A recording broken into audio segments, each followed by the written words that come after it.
Hey there, folks. Welcome to our cozy nook of tales and adventures. Today, like every episode, we're unlocking the doors of imagination to explore new worlds, meet fascinating characters, and experience unique emotions. I promise to take you on an unforgettable journey through the power of words. So, get comfy, grab your favorite drink, snuggle into that perfect spot, and get ready to lose yourself in a new story. Leave the outside world behind for a while and dive with me into the depths of storytelling. If you enjoy our content and want to support the channel, consider hitting that subscribe button and giving the video a thumbs up. Now, without further ado, let's dive into today's story. As the sun dipped below the horizon, casting a warm golden glow across the narrow sea, a lone figure stood atop the highest tower of Dragonstone. The ancient fortress, carved from volcanic stone and steeped in centuries of history, seemed to come alive in the fading light. This was the moment when day surrendered to night, and the world held its breath in anticipation of the magic that twilight would bring. Lyanna, a guest of the Targaryen household, had climbed the winding stairs to witness this spectacle. Her heart raced not from exertion, but from the sheer magnificence of the view that greeted her. The sea stretched out before her, a vast expanse of shimmering water that reflected the sky's changing colors like a mirror. As she gazed out over Blackwater Bay, she felt a sense of peace wash over her, as if the gentle lapping of the waves far below could reach up and soothe her very soul. The air was thick with the scent of salt and stone, a heady mixture that spoke of the island's volcanic origins and its intimate relationship with the sea. Lyanna breathed deeply, savoring the crisp evening air that carried just a hint of coolness, a welcome respite from the day's warmth. She closed her eyes for a moment, allowing the gentle sea breeze to caress her face and tangle playfully with her long, dark hair. When she opened her eyes again, the sky had deepened to a rich palette of purples and blues, with streaks of pink and orange still lingering on the horizon. The first stars were beginning to appear, twinkling faintly in the deepening twilight. Lyanna marveled at their distant beauty, feeling small yet somehow connected to the vast cosmos stretching out above her. A sudden movement caught her eye, and her breath caught in her throat. There, silhouetted against the darkening sky, were the majestic forms of dragons in flight. Their wings spread wide, catching the last rays of sunlight on their scales, creating a dazzling display of color and grace. Lyanna watched in awe as the creatures soared effortlessly through the air, their movements fluid and powerful. The largest of the dragons, its scales a deep, burnished bronze, led the formation. Its wingspan was immense, easily dwarfing the others as it glided on currents of air. Behind it flew two smaller dragons, one with scales of pale cream that seemed to glow in the fading light, and another of deep green that blended with the shadows of the approaching night. As Lyanna watched, the dragons began to perform what seemed like an intricate aerial dance. They twisted and turned in perfect harmony, their long necks arching gracefully as they spiraled higher into the sky. The sight was mesmerizing, a display of raw power tempered by an almost poetic grace. Lyanna found herself lost in the beauty of their movements, her worries and cares melting away like mist in the morning sun. The rhythmic beating of the dragon's wings created a soothing backdrop of sound, blending seamlessly with the gentle lapping of waves against the island's rocky shores. This natural symphony was occasionally punctuated by the distant cry of a seabird or the soft rustle of wind through the sparse vegetation that clung to Dragonstone's craggy landscape. As the last light faded from the sky, the dragons began to descend towards the island. Lyanna watched as they circled lower and lower, their massive forms becoming more distinct as they approached. With a grace that belied their size, the creatures alighted on a wide, flat area of rock not far from where Lyanna stood. The ground seemed to tremble slightly beneath her feet as they landed, a reminder of their immense power and weight. The bronze dragon, clearly the alpha of the group, stretched its long neck and let out a low, rumbling sound that Lyanna felt more than heard. It was not a roar, but rather a contented sort of purr that resonated through the air and stone around her. The other dragons settled beside it, folding their wings and curling their tails around themselves in a way that reminded Lyanna of nothing so much as a group of oversized, scaly cats. As she watched, a figure emerged from the shadows of a nearby tower. Even in the dim light, Lyanna could make out the telltale silver-gold hair that marked the Targaryen bloodline. The figure approached the dragons without fear, reaching out to stroke the bronze dragon's snout with a familiarity that spoke of a deep, unbreakable bond. Lyanna remained still, not wanting to intrude on this intimate moment between rider and dragon. She marveled at the trust and affection evident in every movement, every gentle touch. It was a vivid reminder of the unique connection between the Targaryens and their dragons, a bond forged in the fires of old Valyria and tempered by centuries of shared history. As the night deepened, the stars grew brighter, their light reflecting off the dragon's scales in a breathtaking display. The moon rose, a perfect silver disk that cast a gentle glow over the scene. In this ethereal light, Dragonstone took on an almost otherworldly beauty. The harsh lines of the fortress softened, and the grotesque stone gargoyles that adorned its walls seemed less fearsome and more like silent guardians watching over the island. Lyanna found herself captivated by the interplay of moonlight and shadow, the way it transformed the familiar landscape into something magical and new. The volcanic stone of the fortress, usually dark and forbidding, now gleamed with a soft, pearlescent sheen. The sea beyond sparkled like a blanket of diamonds, each wave catching and reflecting the moonlight in a constantly shifting pattern. A gentle warmth at her back made Lyanna turn. She realized that the great bronze dragon had moved closer, its massive body radiating heat like a living furnace. The creature regarded her with eyes that glowed like molten gold in the darkness, intelligence and curiosity evident in its gaze. Lyanna stood perfectly still, her heart racing not with fear, but with a profound sense of wonder. Slowly, carefully, the dragon extended its long neck, bringing its head close to Lyanna. She could feel its warm breath, scented with smoke and something indefinably wild, washing over her. With a gentleness that seemed impossible for such a massive creature, the dragon nudged her shoulder softly, as if in greeting. Lyanna raised her hand, moving with deliberate slowness, and placed it on the dragon's snout. The scales were warm and smooth beneath her palm, and she could feel the thrum of life pulsing beneath them. A sense of connection, of understanding, flowed between them. In that moment, Lyanna felt as if she could sense the dragon's thoughts and emotions, its joy in flight, its contentment in rest, its deep, abiding love for its rider. As she stood there, hand resting on the dragon's snout and gazing into its ancient eyes, Lyanna felt a profound sense of peace settle over her.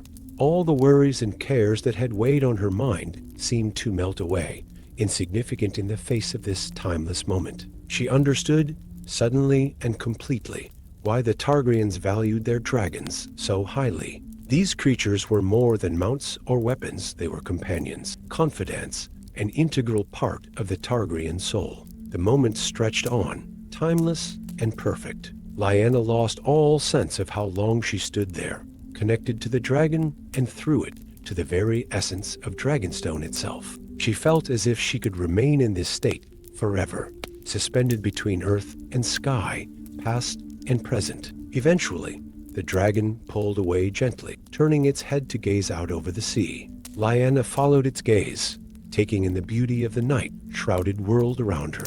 The moon had risen higher, casting a bright path across the water. In the distance, she could make out the faint lights of ships passing in the night, a reminder of the world beyond this magical island. As she watched, a shooting star streaked across the sky, leaving a trail of silver in its wake. Lyanna closed her eyes, making a silent wish.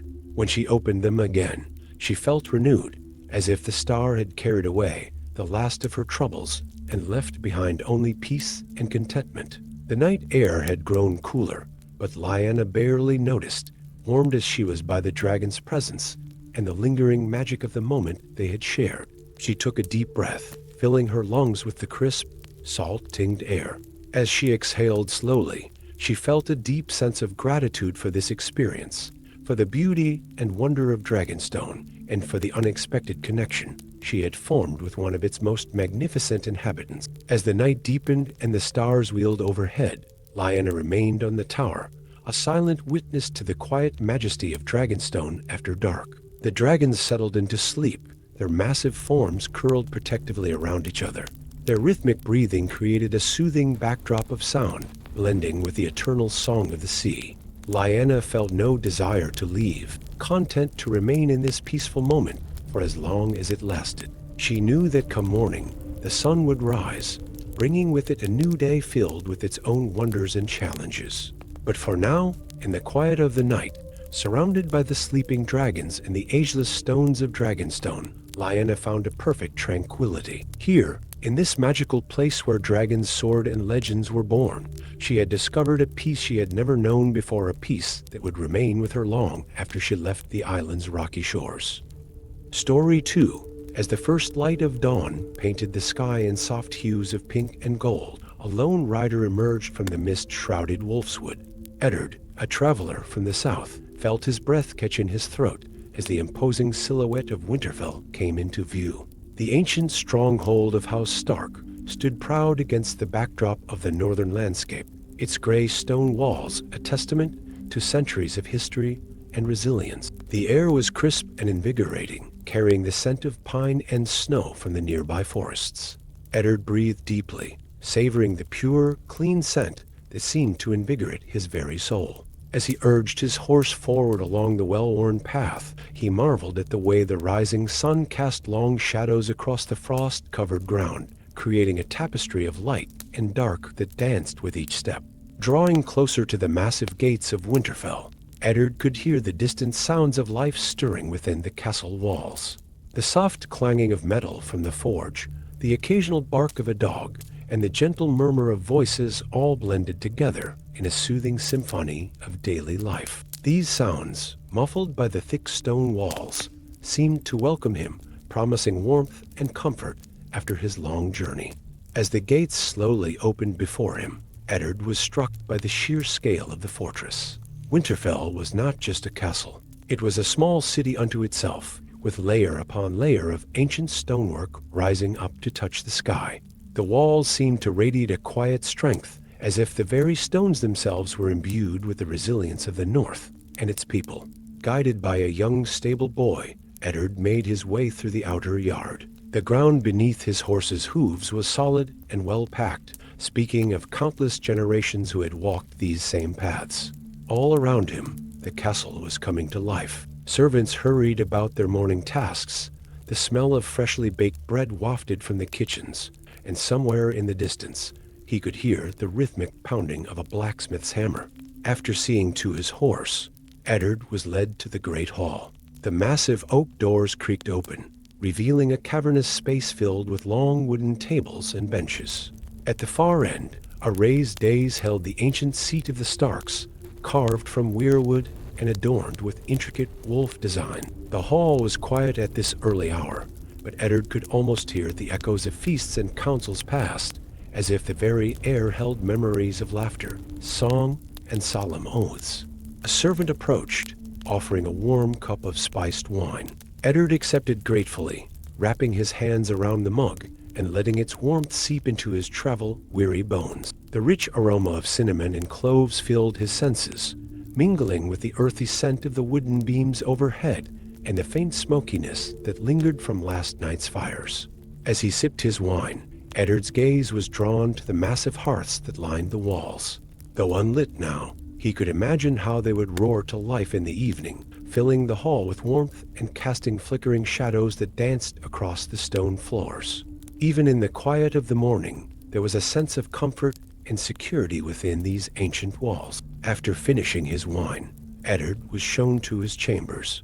The room was simple but comfortable, with thick furs covering the bed and tapestries adorning the walls to keep out the chill. A small fire crackled merrily in the hearth, filling the room with a gentle warmth and the soothing sound of popping embers. Eddard moved to the narrow window, pushing open the shutters to gaze out over the castle grounds. From this vantage point, he could see the busy courtyards below, where men-at-arms trained with sword and shield, their movements a graceful dance of steel and strength. The rhythmic clang of metal on metal drifted up to him, not harsh or jarring, but almost musical in its steady cadence. As his eyes roamed over the scene below, Eddard's attention was caught by a flash of red among the gray stone and muted colors of the north. There, in a quiet corner of the yard, stood the entrance to the godswood. The vibrant crimson leaves of a weirwood tree peeked over the top of the enclosing wall, a stark contrast to the surrounding landscape. Intrigued, Eddard made his way down through the castle and towards the godswood. As he approached the old ironwood door that marked the entrance, he felt a change in the air. The sounds of the castle seemed to fade away, replaced by a profound sense of tranquility. Pushing the door open, he stepped into another world. The godswood was a place of ancient magic and deep peace.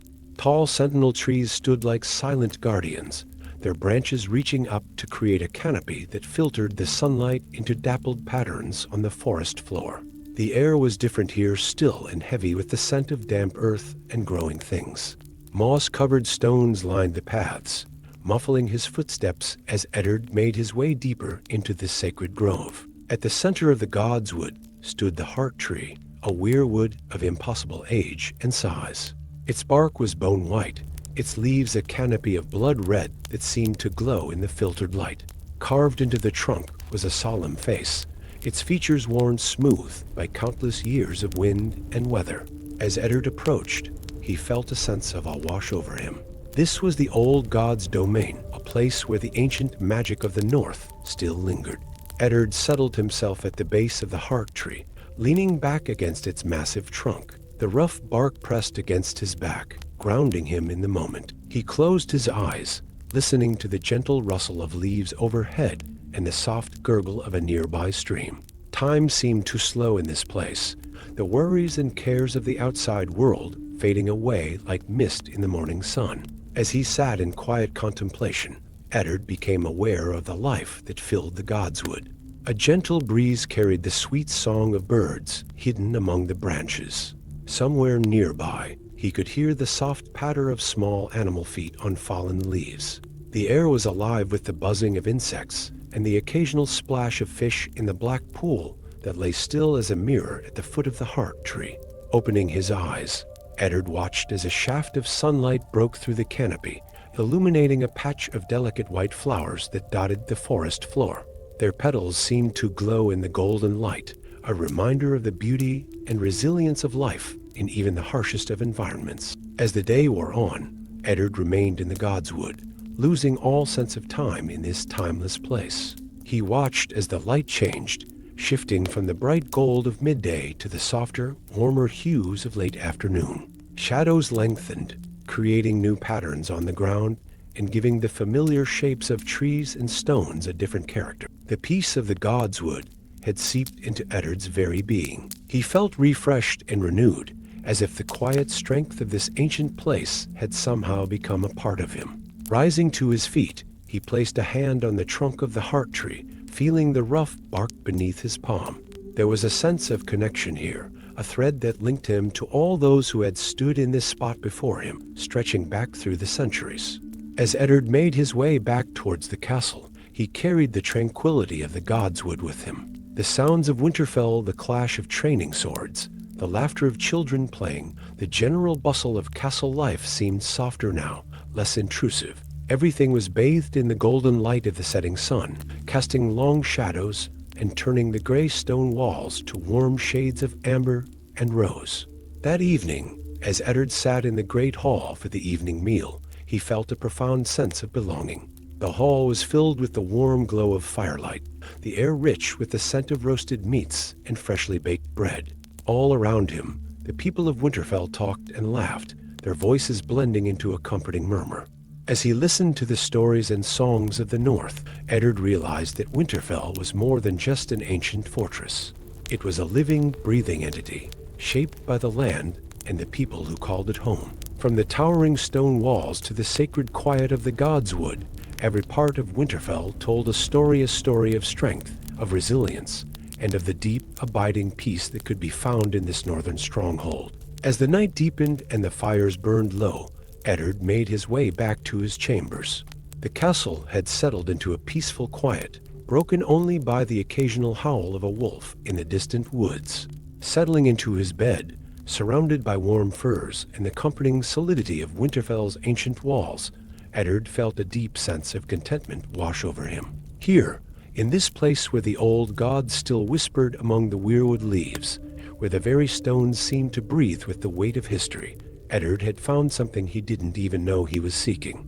As he drifted off to sleep, the last thing he saw was the gentle flicker of firelight on the chamber walls, a reminder of the warmth and welcome he had found in the heart of the North. Story 3. As the last rays of sunlight faded from the sky, painting the clouds in hues of lavender and gold, Rhaena Targaryen stood atop the highest tower of the Red Keep.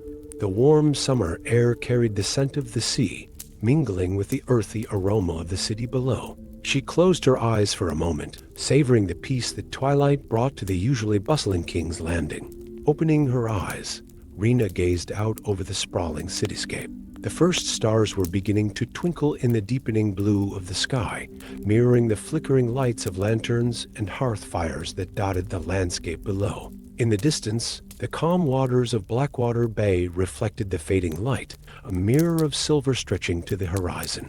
A soft rustling of scales drew her attention. Turning, she saw her dragon, Dremfire, settling onto the wide stone platform of the tower. The dragon's iridescent blue scales shimmered in the fading light, catching the last golden rays of the sun and transforming them into a dazzling display of color. Dremfire's eyes, deep pools of molten gold, met Rhaena's gaze. In that moment, rider and dragon communicated without words, sharing a bond that went beyond mere understanding. Rhaena approached, reaching out to stroke the dragon's snout. Dremfire's scales were warm beneath her palm, radiating a gentle heat that seemed to pulse in time with the dragon's heartbeat. "Shall we fly, my friend?" Rhaena whispered, her voice barely audible above the soft evening breeze. Dremfire responded with a low, melodious rumble that Rhaena felt more than heard. It was a sound of agreement, of shared anticipation for the journey to come. With practiced ease, Rhaena mounted Dremfire, settling herself between the dragon's shoulder blades. She leaned forward, hands finding their familiar place on the warm scales. "Es versus," she murmured, the high Valyrian command for flight flowing from her lips like a song. Dremfire's powerful muscles tensed beneath her, and then they were airborne. The takeoff was smooth, a gentle ascent that barely disturbed the air around them. As they rose higher, the warm air of the city gave way to cooler currents, refreshing against Rhaena's skin. From this height, King's Landing was transformed. The sprawling city became a tapestry of light and shadow, the narrow streets like dark ribbons winding between the glowing squares of windows and courtyards. The great sept of Beeler stood out, its crystal towers catching the last light of day and sending it scattering across the city in rainbow hues. Dremfire banked gently to the left, wings catching an updraft that carried them higher still. Rhaena's heart soared with the motion, a feeling of utter freedom washing over her. Up here, among the clouds and stars, the concerns of the ground seemed distant and unimportant. As they glided over the city, Rhaena could hear the muffled sounds of life below, the distant toll of bells, the faint strains of music from a tavern, the occasional bark of a dog, all blended together into a soft symphony of urban life. But these sounds were background to the rhythm of Dremfire's wings and the whisper of wind, creating a soothing melody of flight. They flew over Flea Bottom, where even the poorest districts of the city seemed touched by magic from this height. The crooked buildings and winding alleys were softened by distance and shadow, their harsh realities transformed into a charming patchwork of shapes and textures. Dremfire carried them towards the Blackwater Rush, the river a dark ribbon cutting through the landscape. The water's surface rippled with reflected starlight, creating patterns that shifted and changed with each passing moment. As they followed the river's course, Rhaena caught sight of a ship making its way towards the bay, its lanterns tiny points of light moving slowly across the water. The cool night air caressed Rhaena's face as they flew, carrying with it the mingled scents of the city and the sea. She breathed deeply, filling her lungs with the crisp, clean air of the upper atmosphere. Up here, far above the bustle and cares of the world below, she felt a profound sense of peace settle over her. Dremfire seemed to sense her rider's contentment, responding with a gentle rumble that vibrated through Rhaena's body. The dragon's movements were smooth and unhurried, each wing beat a powerful yet graceful motion that carried them effortlessly through the night sky. As they circled back towards the Red Keep, Rena marveled at how different the fortress looked from above. The imposing walls and towers that usually dominated the skyline now seemed almost delicate, like an intricate model crafted by some giant's hand. The torches and lanterns that lit the courtyards and walkways created patterns of light and shadow, turning the keep into a maze of warm, glowing shapes. Dremfire glided lower, wings spread wide to catch the air currents. They passed over the godswood, where the pale trunk and red leaves of the heart tree stood out starkly against the deeper shadows of the surrounding trees. Even from this height, Rena could sense the ancient magic that permeated that sacred space, a tangible presence that seemed to reach up towards them as they flew overhead. Their flight took them out over Blackwater Bay, where the vastness of the sea stretched out before them, a dark expanse glittering with starlight. The cool air carried the tang of salt, invigorating and fresh. Far below, Rena could see the white caps of waves, their gentle motion creating a constantly shifting pattern on the water's surface. As they hovered above the bay, Rena felt a sense of timelessness wash over her. The boundaries between sky and sea blurred, creating the illusion that they were suspended in an endless, star-filled void. The rhythmic sound of Dremfire's wings and the soft rush of wind became a lullaby, soothing and hypnotic. Slowly, Dremfire turned back towards the city. The lights of King's Landing beckoned in the distance, a warm glow on the horizon that seemed to welcome them home. As they approached, Rena could make out more details of the cityscape: the winding path of the Street of Sisters, the bustling docks along the waterfront, the towering form of the Dragon Pit on Rhaenys' Hill. They circled the city once more, drinking in the peaceful nighttime scene. The streets were quieter now, the frantic energy of the day replaced by a gentle, dreamy atmosphere. Here and there, Rena could see small groups of people enjoying the cool evening air, friends sharing a drink at an outdoor tavern, couples strolling hand in hand along the city walls, night watchmen making their rounds with lanterns swinging gently at their sides. As they neared the Red Keep once more, Dremfire began a gradual descent. The dragon's movements were so smooth that Rena barely felt the transition, as if they were sinking through layers of soft, cool air. The keep grew larger in her vision, its familiar towers and battlements coming into sharper focus.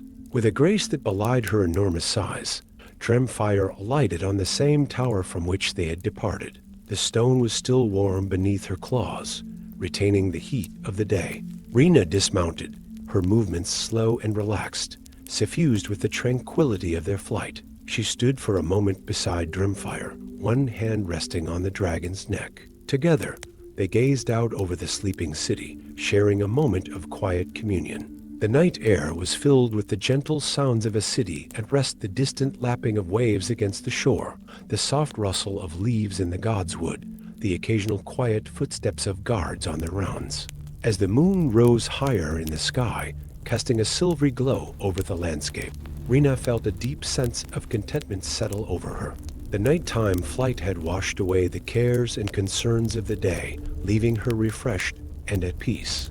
She knew that come morning, she would face the responsibilities and challenges of her position with renewed energy and clarity. But for now, in this quiet moment between night and day, Rena allowed herself to simply be. She breathed in the cool night air, feeling the solid stone of the tower beneath her feet and the warm presence of Dremfire at her side. The stars twinkled overhead, silent witnesses to the timeless bond between dragon and rider.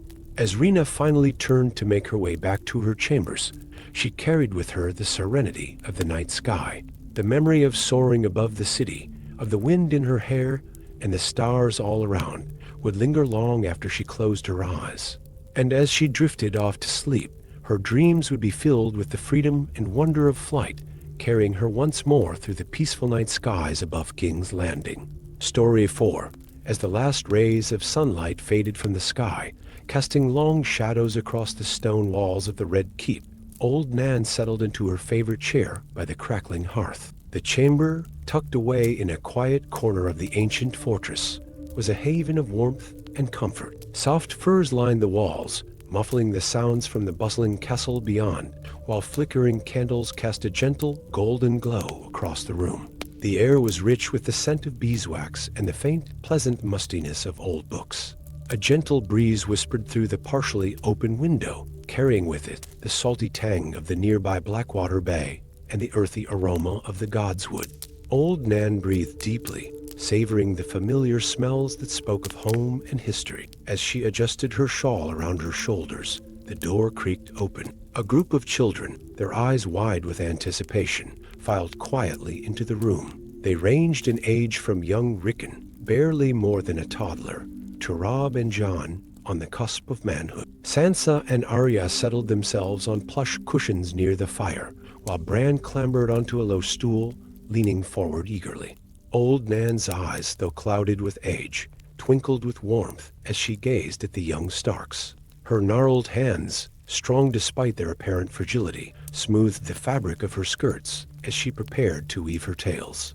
The children waited in hushed expectation, the only sounds the soft crackle of the fire and the distant cry of a night bird. "What story shall it be tonight, my sweets?"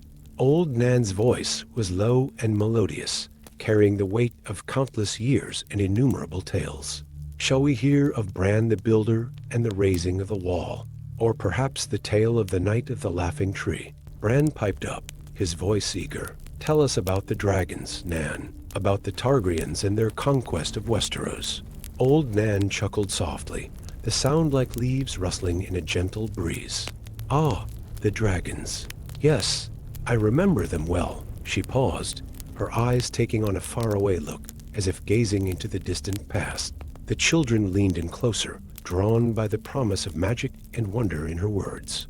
"Long ago," she began, her voice taking on a rhythmic cadence that seemed to fill the room with an almost palpable sense of history, when the world was younger and magic flowed more freely through the veins of the earth. "There came to Westeros a family unlike any other. The Targaryens, with their silver hair and violet eyes, brought with them creatures of legend, dragons." As Old Nan spoke, the chamber seemed to fade away, replaced by vivid images conjured by her words. The children could almost see the great beasts soaring through azure skies, their scales glittering like jewels in the sunlight. They could feel the heat of dragonfire, hear the thunderous beat of mighty wings. Aegon the Conqueror and his sister wives, Visenya and Rhaenys, rode upon the backs of dragons as vast as castles. Old Nan continued. Balerion the Black Dread, whose shadow could engulf entire towns. Vagar, whose roar could shake the very foundations of the earth. And Meraxes, swift as the wind and just as untamable. The fire in the hearth seemed to dance in time with her words, casting shifting shadows on the walls that took on the shapes of dragons in flight. The scent of smoke mingled with the imagined scent of dragon scales, creating an atmosphere that was both comforting and thrilling. Old Nan's voice softened as she described the beauty of Dragonstone, the ancestral seat of House Targaryen. Picture, if you will, a castle forged from black stone, its towers reaching towards the heavens like the very dragons it housed.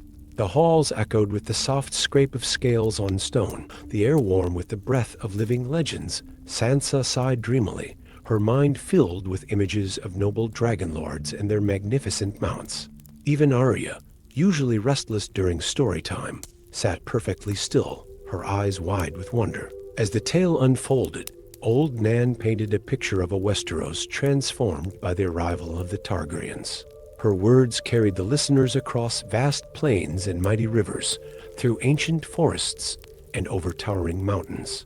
The children felt as if they were soaring alongside the dragons, seeing the realm spread out beneath them like a living map. "But remember, my sweets," Old Nan cautioned gently, even the mightiest dragons were not invincible. In Dorne, the clever Dornish used the blazing sun and scorching sands to their advantage.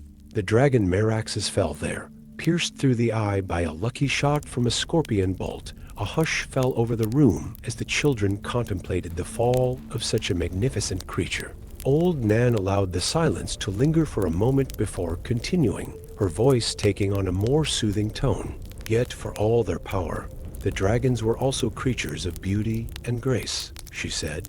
"On calm evenings, much like this one, they would often be seen gliding peacefully above the waters of Blackwater Bay, their scales reflecting the light of the setting sun in a dazzling display. As she spoke, the tension in the room eased. The children's postures relaxed, their breathing becoming deeper and more rhythmic. Old Nan's words wove a tapestry of peace and wonder, transporting them to a world where magic and reality intertwine. She told of the great Targaryen kings and queens who followed Aegon the Conqueror, of Jaehaerys the Conciliator and his beloved good Queen Alysanne, who flew their dragons to every corner of the realm, bringing peace and prosperity, of Daeron the young dragon, whose conquest of Dorne was as brief as it was brilliant. As the night deepened, Old Nan's voice grew softer, her tales taking on a more dreamlike quality. She spoke of dragon eggs, smooth as polished stone and warm to the touch, hidden away in secret vaults,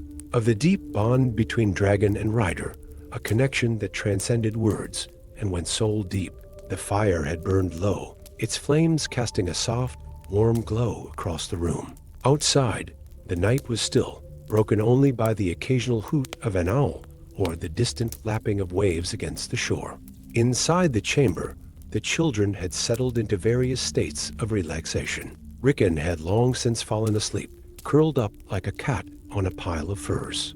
Bran's eyes were heavy-lidded, though he fought to stay awake, not wanting to miss a single word. Old Nan's voice had become a gentle murmur, soothing as a lullaby. And so, my dears, the dragons passed into legend, but who knows? Perhaps one day, when the world has need of magic once more, they will return. For in this world of ours, where winter can last a generation and summer can fleetingly warm our hearts, anything is possible. As she finished speaking, a comfortable silence settled over the room. The children, their minds full of wondrous images and their hearts warmed by the ancient tales, began to stir. Robb and Jon, the eldest, gathered up their sleepy siblings. Mumbled thank yous and good nights were exchanged as they filed out of the room, each carrying with them a piece of the magic Old Nan had woven with her words. Left alone in the quiet chamber, Old Nan smiled to herself, her aged face soft in the dying firelight. She knew that her tales did more than simply entertain. They connected these children to their history, to the very fabric of the world they inhabited. In her stories, the past lived and breathed, and the future held infinite possibilities.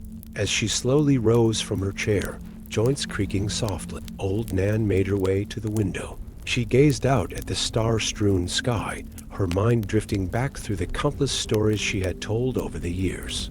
In the distance, she fancied she could almost see the silhouette of a dragon gliding silently across the face of the moon. With a contented sigh, Old Nan closed the shutters and prepared for her own rest. Tomorrow would bring another day, another opportunity to share the wealth of stories she held within her. And who knew? Perhaps somewhere out there, beyond the walls of Winterfell, beyond the borders of the north, the dragons were stirring once more, ready to write a new chapter in the never-ending story of Westeros. Story 5. As the full moon rose over the smoking sea, its silvery light illuminated the ruins of an ancient Valyrian temple. Amidst the mist-shrouded islands that were once the heart of the greatest empire the world had ever known, this solitary structure stood as a silent sentinel, a testament to the glory and hubris of old Valyria. It was here that Daenerys Targaryen, the last scion of her house, found herself on this tranquil night. Daenerys stepped off the small boat that had brought her to this forgotten shore, her bare feet sinking into the cool, damp sand. The air was heavy with the scent of salt and sulfur, a reminder of the cataclysm that had brought low the mighty Valyrian freehold centuries ago. Yet there was also a sweetness to the breeze, carrying the fragrance of night-blooming flowers that had taken root among the ruins. As she approached the temple, Daenerys marveled at its enduring beauty. Gleaming white marble columns rose towards the star-studded sky, their surfaces unmarred by time or the doom that had consumed all else. Intricate carvings adorned the walls, depicting dragons in flight and scenes from Valyrian mythology. In the moonlight, these reliefs seemed almost alive, the stone dragons appearing to undulate with each shift of shadow. The temple steps were worn smooth by countless years of wind and sea spray, yet they remained solid under Daenerys' feet as she ascended. At the top, she paused to take in the view. The smoking sea stretched out before her, a vast expanse of dark water broken by jagged islands and half-submerged ruins. Wisps of mist danced across the surface, creating ethereal shapes that dissolved as quickly as they formed. Daenerys turned and entered the temple proper. The moment she crossed the threshold, a profound sense of peace washed over her.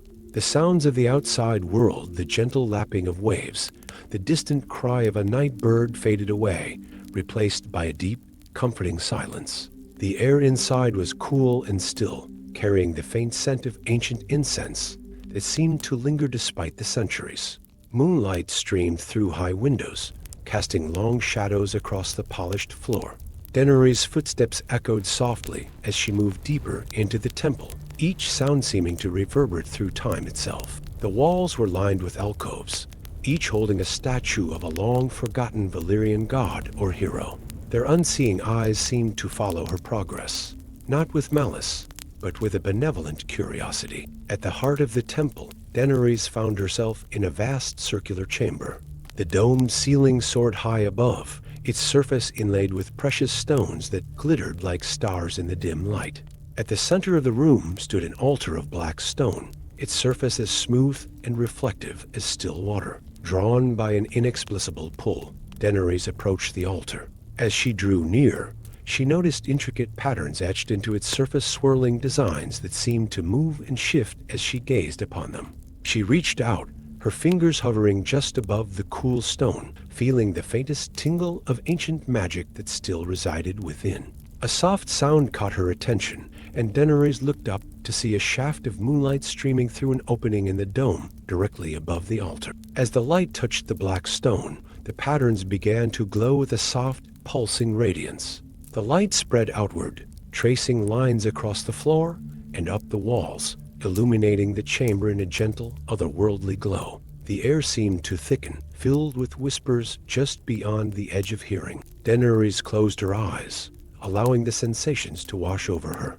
She felt a connection to this place, to the legacy of her ancestors that still lingered in these hallowed halls. It was not the fierce pride or lust for power that had driven her brother Viserys, but something deeper, more profound, a sense of belonging, of coming home. As she stood there, bathed in moonlight and ancient magic, Daenerys felt the weight of her journey fall away. The struggles, the losses, the fears for the future, all seemed distant and unimportant in this timeless moment. Here, in the heart of old Valyria, she found a peace she had never known. Time lost all meaning as Daenerys remained by the altar, lost in meditation. She might have stood there for minutes or hours, the gentle pulse of the glowing patterns matching the rhythm of her heartbeat. When she finally opened her eyes, she found the chamber transformed. The harsh lines of stone and shadow had softened, the boundaries between physical and ethereal blurring. The statues in their alcoves seemed more lifelike, their expressions benevolent and wise. The air was filled with a soft, shimmering mist that swirled lazily around her feet, cool and soothing to the touch. Daenerys began to explore the chamber anew, her movements slow and deliberate. She traced her fingers along the walls, feeling the smooth coolness of the marble and the raised edges of the carvings. Each touch seemed to awaken more memories, not her own, but those of the place itself, impressions of rituals performed and prayers offered over countless generations. She came to a small alcove tucked away in a corner of the chamber. Within, she found a fountain, its waters still flowing clear and sweet after all this time. The gentle trickle of water over stone added a new layer to the peaceful atmosphere of the temple. Daenerys cupped her hands and drank, the cool liquid refreshing her body and spirit. Near the fountain, a low bench invited rest.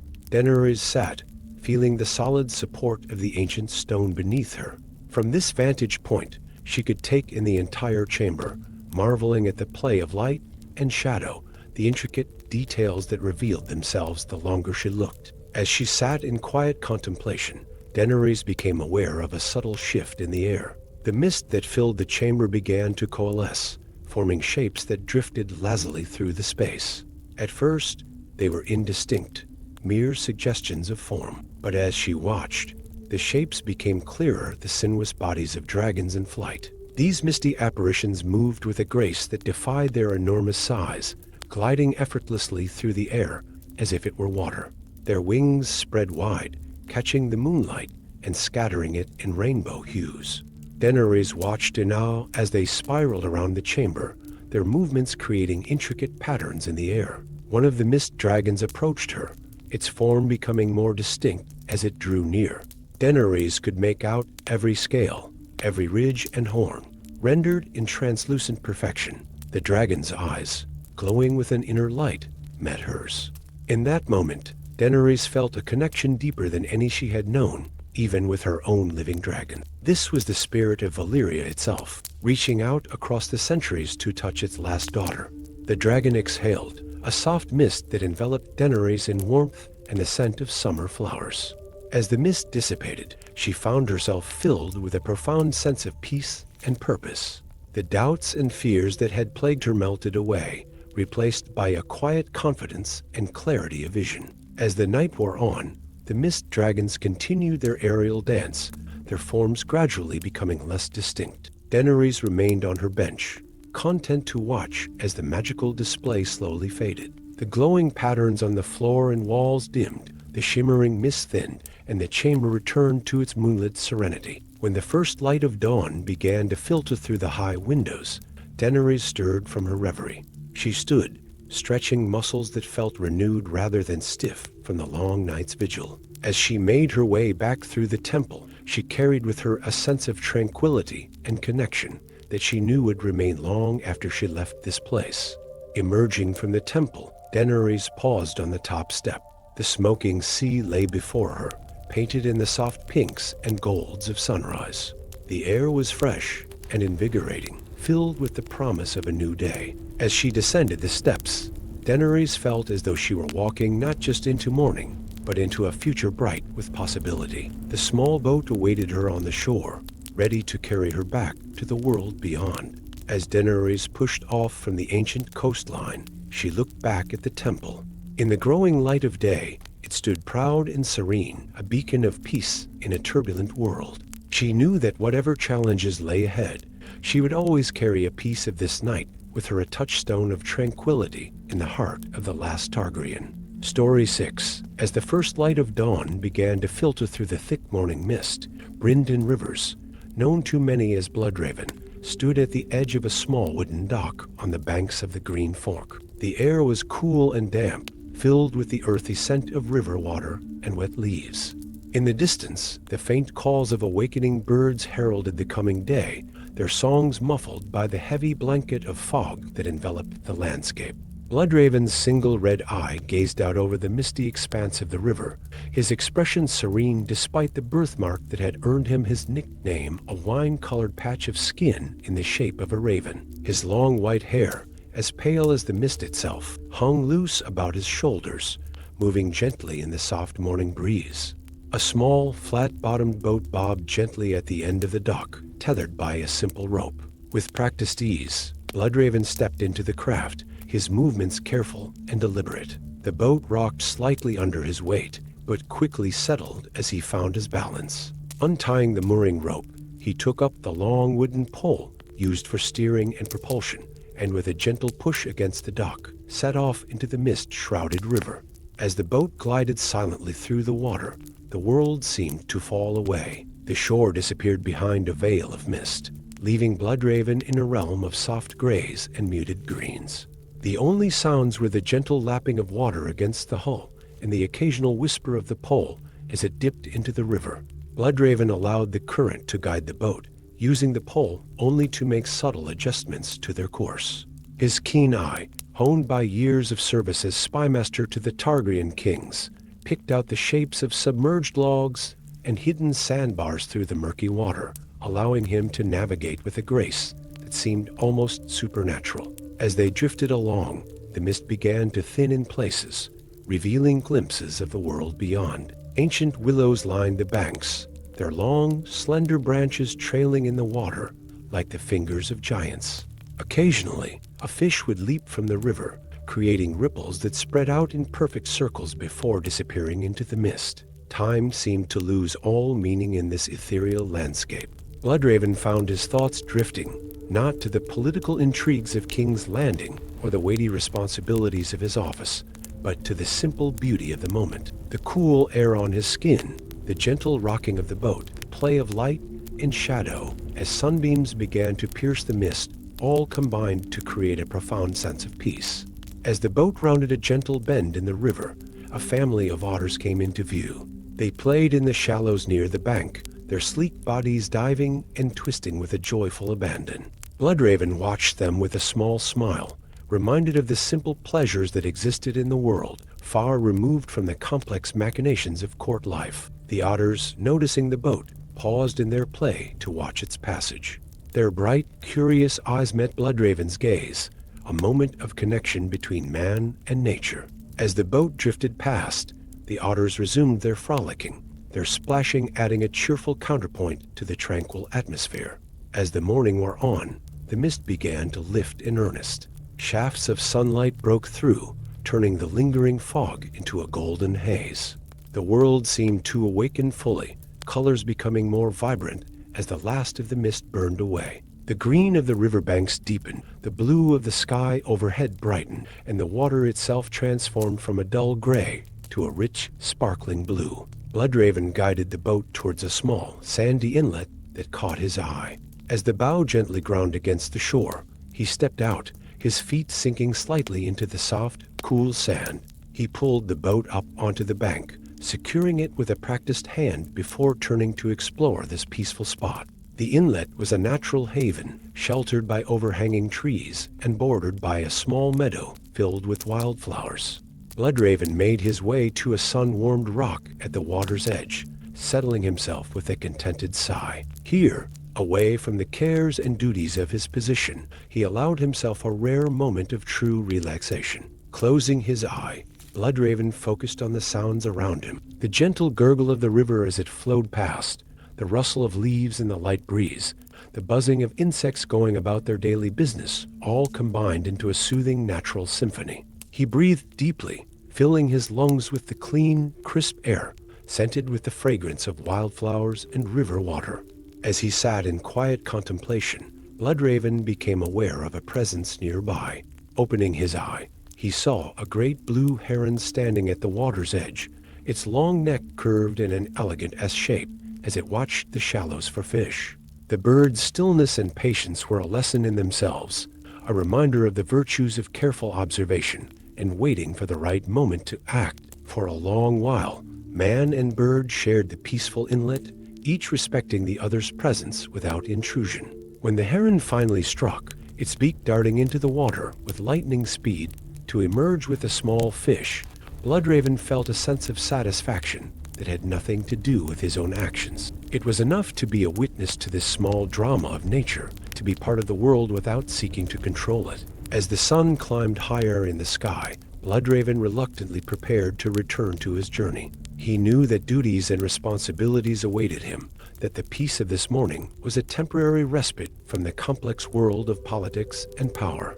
Yet as he pushed the boat back into the river, he felt renewed, as if the tranquility of the misty morning had seeped into his very being. The return journey was different, the river transformed by the full light of day. Where before there had been mystery and shadow, now there was clarity and vibrant life. Kingfishers darted along the banks, their bright plumage flashing in the sunlight. Dragonflies hovered above the water, their gossamer wings catching the light like stained glass. Bloodraven guided the boat with the same care as before, but now he could appreciate the full beauty of the river and its surroundings. The trees along the banks were a tapestry of greens, from the pale, silvery leaves of the willows to the deep, rich hues of the oaks. Flowers bloomed in profusion, splashes of color that drew the eye and delighted the senses. As he neared the dock from which he had departed, Bloodraven felt a sense of gratitude for this interlude of peace. The morning's journey had been more than just a pleasant diversion. It had been a reminder of the beauty and simplicity that existed in the world, a counterpoint to the often harsh realities of life in the Seven Kingdoms. Tying the boat securely to the dock, Bloodraven took a moment to look back over the river. The last wisps of mist had long since disappeared, leaving the water sparkling in the midday sun. Yet the memory of that ethereal, misty world remained, a secret treasure to be held close in the days to come. With a final deep breath of the river air, Bloodraven turned and made his way up the path towards the keep. He carried with him not just the physical refreshment of the morning's excursion, but a renewed sense of purpose and perspective. The cares and challenges that awaited him seemed less daunting now, viewed through the lens of the river's timeless flow and the simple beauties he had witnessed. As he walked, Bloodraven's thoughts turned to the future. He knew that there would be difficult decisions to make, complex problems to solve. But he also knew that he would face these challenges with a clearer mind and a lighter heart, thanks to the peaceful interlude on the misty river. And perhaps, when the burdens of office grew too heavy, he would once again seek solace in the quiet waters of the Green Fork, where the mist and the morning light could work their gentle magic once more. Story 7. The ancient stones of Dragonstone whispered secrets of bygone eras as the last rays of sunlight painted the sky in hues of lavender and gold. Mist rolled in from the narrow sea, wrapping the island in a soft, ethereal embrace. It was in this twilight realm, where reality seemed to blur with legend, that Illyria found herself stepping onto the weathered dock, her heart filled with a mixture of excitement and reverence. Illyria had always been drawn to tales of the Targaryens, the dragon-riding conquerors who had once ruled the Seven Kingdoms. Now, as she gazed up at the looming silhouette of the fortress that had been their ancestral seat, she felt as though she were stepping into the pages of history itself. The path leading up to the castle was steep and winding, carved into the very rock of the island.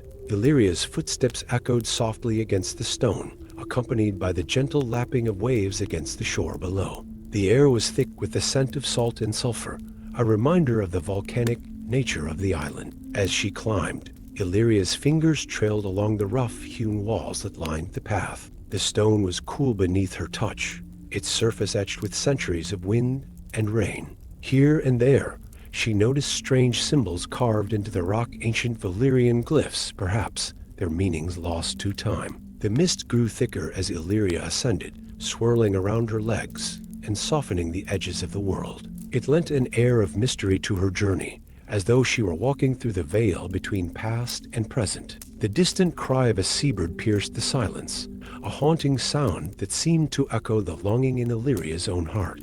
At last, the path opened up into a wide courtyard. Illyria paused, her breath catching in her throat as she took in the sight before her. The castle of Dragonstone rose up in all its imposing glory, its towers and battlements etched against the deepening twilight sky. Unlike the castles of the mainland, with their straight lines and practical designs, Dragonstone was a work of art carved from stone and shadow. Gargoyles in the shape of dragons perched on every corner, their wings unfurled and jaws open in silent roars. The walls themselves seemed to undulate, as though the very stone had been melted and shaped by dragonfire. In the fading light, the dark stone took on a shimmering quality, like the scales of some great beast. Illyria approached the main gate, her footsteps muffled by the damp grass of the courtyard. The massive doors stood open, as though inviting her in. As she passed through the threshold, she felt a shiver run down her spine, not of fear, but of anticipation. The great hall of Dragonstone was a cavern of shadows and whispers. Illyria's eyes took a moment to adjust to the dim interior, illuminated only by a few flickering torches set in iron sconces along the walls. The ceiling soared high above, lost in darkness, giving the impression of infinite space. As Illyria ventured further into the hall, details began to emerge from the gloom. The floor beneath her feet was a masterpiece of craftswork, inlaid with a map of Westeros in various colored stones. She paused, marveling at the intricacy of the work, each tiny piece fitting perfectly with its neighbors to create a mosaic of the known world. The walls of the hall were adorned with tapestries, their colors muted by age, but still hinting at former glory. Illyria moved closer to examine one, her fingers ghosting over the faded threads. It depicted a scene of dragons in flight, their riders resplendent in armor that gleamed even in the faded weave. The dragon's eyes seemed to follow her as she moved, giving her the uncanny feeling of being watched by creatures long since turned to dust. At the far end of the hall stood the throne of Dragonstone, carved from a single piece of glossy black stone. Unlike the iron throne of King's Landing, this seat was elegant in its simplicity, its surface smooth and unmarred. Illyria approached it slowly, feeling as though she were in a dream. The stone seemed to absorb the torchlight, creating an aura of deep, velvety darkness around it. As she stood before the throne, Illyria closed her eyes and took a deep breath. The air here was different, still tinged with salt, but with an underlying warmth that spoke of hidden fires deep within the earth. She could almost imagine she heard the beating of great wings, the low rumble of dragon song echoing through the centuries. When she opened her eyes again, Illyria noticed a small door set into the wall behind the throne. Curiosity piqued. She made her way around the dais and pushed it open. Beyond lay a narrow staircase, spiraling up into darkness. Without hesitation, she began to climb. The stairs seemed to go on forever, winding tighter and tighter as it ascended. Illyria's hand trailed along the wall for balance, feeling the smooth, warm stone beneath her palm. There was a strange quality to the air here, as though it were thicker, more alive somehow. It reminded her of standing at the edge of a storm, feeling the electric potential crackling in the atmosphere. Just as her legs began to tire, Illyria emerged onto a wide, circular platform. She gasped, realizing she was standing atop one of the highest towers of Dragonstone. The night had fully fallen now, and the sky above was a tapestry of stars, more numerous and brilliant than she had ever seen before. The wind up here was stronger, carrying with it the tang of salt and the promise of distant lands. Illyria closed her eyes, letting it wash over her, imagining for a moment that she was a dragon rider of old, preparing to take flight into that star-strewn sky. When she opened her eyes again, she noticed something she had missed before. Set into the floor of the platform was a large bronze brazier, cold and empty now, but she could imagine how it must have looked when lit a beacon of dragon fire, visible for miles around. Illyria knelt beside the brazier, running her fingers along its intricate surface. Dragons chased each other around its circumference, their scales and wings picked out in delicate relief. As her fingers traced the path of one particularly beautiful beast, she felt a small catch, as though one of the scales was loose. Curious, she pressed down gently. There was a soft click, and a section of the brazier's rim swung open like a tiny door. Inside, Illyria found a small, leather-bound book, its pages yellowed with age, but still intact. With trembling hands, she opened the book. The script inside was flowing and elegant, written in a language she didn't understand. High Valyrian, perhaps. But between the lines of text were sketches, beautiful, detailed drawings of dragons in flight, at rest, breathing fire. Each was labeled with a name: Valyrian, Vagar, Meraxes. Illyria settled herself on the cool stone of the platform, the book cradled in her lap. As she turned the pages with careful fingers, she felt as though she were unlocking the secrets of the past, glimpsing a world where dragons soared and magic was as real as the rock beneath her. The night deepened around her, the stars wheeling slowly overhead, but Illyria barely noticed the passage of time. She was lost in a world of scaled wings and fire-bright eyes, of riders who commanded the skies and reshaped the world with the power of their dragons. As she neared the end of the book, Illyria found a page that was different from the rest. Instead of dragons, it showed a map not of Westeros, but of lands she had never seen before. Strange cities with names like Astaper and Meereen, a vast grass sea, and beyond it all, a smoking ruin labeled simply Valyria. The final page of the book bore a single sentence, written in the common tongue. "The dragon has 3 heads." Illyria pondered these words, feeling their weight and significance, even if she didn't understand their meaning. As she closed the book, a sense of peace settled over her. She had come to Dragonstone seeking a connection to the past, and she had found so much more. The history of this place, the legacy of the Targaryens and their dragons, wasn't just confined to dusty tomes and crumbling stones. It was alive, breathing in the very air of the island, waiting for those who were willing to listen. Illyria stood, stretching her stiff muscles, and looked out over the dark expanse of the narrow sea. The moon had risen, casting a silver path across the water. In the distance, she thought she saw a flash of movement, like the glint of moonlight on scales, but it was gone before she could be sure. With a smile, she tucked the book safely away in the brazier once more. Its secrets would remain here, part of the magic and mystery of Dragonstone, waiting for the next seeker of knowledge to discover them. As she made her way back down the winding stair, Illyria felt changed. The weight of history and legend settled around her shoulders like a cloak, not burdensome, but comforting. She carried with her now a piece of the dragon's song, a whisper of wings in the night. Back in the great hall, Illyria paused once more before the throne. In the deepening night, it seemed to glow with an inner fire, a reminder of the power that once sat here. She bowed her head slightly, paying silent homage to the kings and queens of old, before making her way out into the courtyard. The mist had cleared, revealing a sky awash with stars. Illyria took a deep breath of the cool night air, feeling more awake and alive than she had in years. As she began the descent back to the harbor, she carried with her the magic of Dragonstone not just in her memories, but in her heart. The gentle lapping of waves against the shore and the soft crunch of gravel beneath her feet accompanied Illyria on her journey down.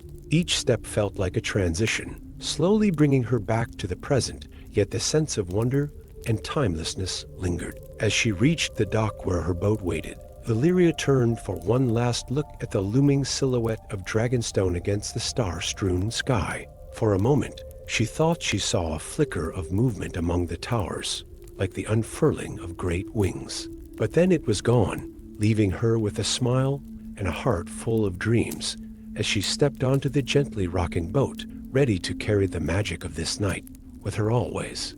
Story 8. As the sun dipped below the horizon, casting a warm golden glow across the sprawling expanse of King's Landing, two figures made their way through the winding corridors of the Red Keep. Lyanna and Alys, once inseparable friends in their youth, now found themselves reunited after years apart. Their footsteps echoed softly against the stone floors, a gentle rhythm accompanying the whisper of their silk gowns. The air was thick with the scent of night, blooming jasmine, as they approached the entrance to the godswood. Lyanna pushed open the heavy wooden door, its ancient hinges creaking softly. As they stepped inside, the sounds of the bustling castle faded away, replaced by a profound stillness that seemed to envelop them like a warm embrace. The godswood was a world unto itself, a pocket of serenity nestled within the heart of the Red Keep. Towering trees with trunks as wide as castle towers reached towards the darkening sky, their leaves a tapestry of deep crimson and burnished gold. The ground beneath their feet was carpeted with a soft layer of fallen leaves, muffling their steps and adding to the sense of otherworldliness. Lyanna and Alys walked in companionable silence, their hands occasionally brushing against each other as they navigated the winding paths. The air was cooler here, carrying with it the earthy scent of moss and rich soil. As they ventured deeper into the godswood, the last rays of sunlight filtered through the canopy above, dappling the ground with intricate patterns of light and shadow. At last, they reached the heart of the godswood, where the ancient weirwood tree stood sentinel. Its trunk was bone white, its bark smooth as polished marble. The tree's face, carved by hands long since turned to dust, gazed out at them with eyes that seemed to hold the wisdom of ages. The red leaves of the weirwood rustled gently in the evening breeze, a soft susurration that sounded almost like whispered words. Lyanna and Alys settled themselves at the base of the weirwood, their backs resting against its sturdy trunk. For a moment, they simply sat in silence, absorbing the peace of their surroundings. The tensions of court life, the whispers and machinations that filled their days, seemed to melt away in this tranquil space. "Do you remember," Lyanna began, her voice soft and tinged with nostalgia, "when we used to sneak away to the godswood as girls? We'd spend hours here, telling stories and dreaming of the future." Alys smiled, her eyes distant with memory. "How could I forget? We'd pretend we were ancient warrior queens, defending the realm from imaginary foes." She chuckled softly, the sound mingling with the gentle rustling of leaves overhead. As they reminisced, the sky above deepened to a rich indigo, stars beginning to twinkle into view. The godswood took on a different character in the gathering twilight. Shadows lengthened, softening the edges of the world around them. Fireflies emerged, their gentle lights dancing among the trees like earthbound stars. Lyanna reached out, catching one of the fireflies in her cupped hands. Its soft glow pulsed between her fingers, a tiny heartbeat of light. After a moment, she opened her hands, watching as the firefly took wing, spiraling up towards the canopy above. "I've missed this," Alice said softly, her gaze following the firefly's ascent. "The peace, the quiet. Sometimes I feel like I can hardly breathe in the castle, with all its noise and bustle." Lyanna nodded in understanding. "The godswood has always been a sanctuary. It's as if time moves differently here, slower and more gently." As they talked, their voices low and soothing, a nightingale began to sing somewhere in the branches above. Its melody was sweet and clear, a counterpoint to the deeper tones of their conversation. Other night sounds joined in the soft hooting of an owl, the rustle of small creatures in the underbrush, creating a gentle symphony of nature. The two friends fell into a comfortable silence, listening to the night music of the godswood. Lyanna closed her eyes, letting the peace of the moment wash over her. She could feel the solid presence of the weirwood at her back, its ancient strength a comforting anchor. Alice, meanwhile, had tilted her head back to gaze up at the stars now fully visible through gaps in the canopy. The constellations wheeled slowly overhead, the same stars they had gazed upon as children, now witnessing their reunion as adults. "Do you ever wonder," Alice mused, her voice barely above a whisper, "what stories these trees could tell if they could speak? The secrets they've witnessed, the history they've seen unfold." Lyanna opened her eyes, considering the question. "I imagine they would speak of love and loss, of joy and sorrow, of kings and queens, knights and common folk, all equal in the eyes of the old gods." As if in response to her words, a gentle breeze stirred the leaves of the weirwood, sending a shower of red leaves drifting down around them. One leaf landed on Lyanna's lap, and she picked it up, marveling at its delicate veins and vibrant color. "I sometimes think," Lyanna continued, turning the leaf over in her hands, "that the trees do speak to us in their own way, through the rustle of their leaves, the strength of their trunks, the shelter of their branches. We just need to learn how to listen." Alice nodded, a small smile playing on her lips. "Perhaps that's why we always felt so at peace here, even as children. We were hearing the trees whispered wisdom without even realizing it." As the night deepened, a mist began to rise from the ground, wreathing the bases of the trees in swirling tendrils of white. It lent an ethereal quality to the godswood, blurring the boundaries between earth and sky, past and present. Lyanna and Alice found themselves speaking of their lives, of the years that had passed since they last sat together in this sacred grove. They spoke of joys and sorrows, of dreams realized and hopes deferred. Their words were punctuated by long, comfortable silences, each lost in thought or simply savoring the moment. As they talked, a sense of timelessness settled over them. It was as if the godswood existed in a realm apart, where the concerns of the outside world held no sway. The weight of responsibilities, the pressures of court life, all seemed to fall away, leaving only the essential core of their friendship. The moon rose higher in the sky, its silver light filtering through the leaves and casting dappled shadows on the ground. It illuminated the mist, turning it into a sea of soft, shimmering light at their feet. Lyanna found herself yawning, the peace of the godswood and the lateness of the hour combining to make her eyelids heavy. Alice, too, seemed to be feeling the pull of sleep, her words coming slower and interspersed with quiet yawns. "We should return to the castle," Lyanna said, reluctant, though she made no move to rise. "But I find I'm loath to leave this place." Alice nodded in agreement.